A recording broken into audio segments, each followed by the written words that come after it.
Novelist James Foster and his wife Em spend time at a resort in the fictional seaside country of Litolka, where a local festival is underway. The couple's chronic marital strife is exacerbated when Gabby, a fan of the only novel James has published to date, invites them to spend time with her and her husband Albin.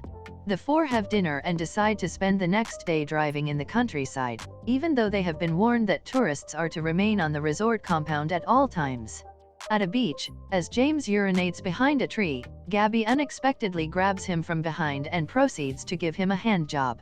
After a long day of sunbathing and cooking, the tourists embark on a drunken drive back to their hotel. James accidentally runs over a local man, killing him. Gabby insists that they cannot call the police, as the country is corrupt and they will not be safe. The next day, James is arrested and is told that the penalty for his crime is death at the hand of the dead man's firstborn son.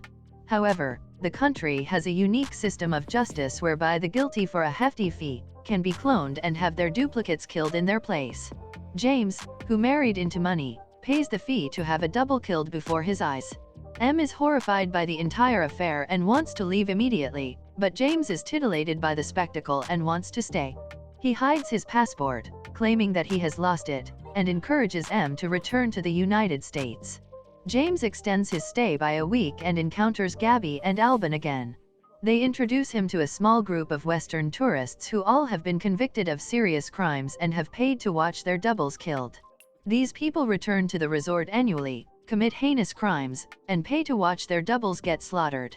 Over the next several days, they encourage James to transform into a libertine criminal, encouraging him to kill locals, engage in intoxicated orgies, and abuse the resort staff. James is rattled one night when he is tricked into brutalizing a clone of himself he had been led to believe was the police detective who initially arrested him.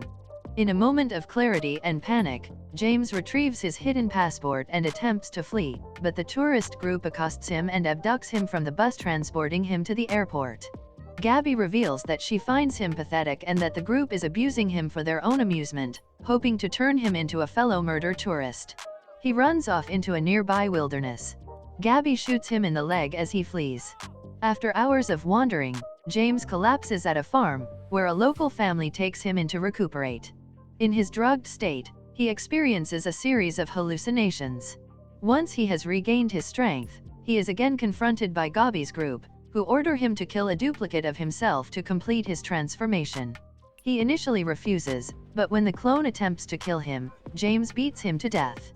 As a reward, Gabby exposes her bare breast to James, inviting him to breastfeed.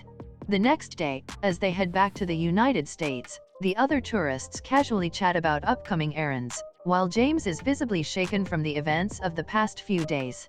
Waiting in the airport for his flight, he resolves to remain behind instead. He returns to the closed resort, where he sits alone amidst the downpour of the monsoon.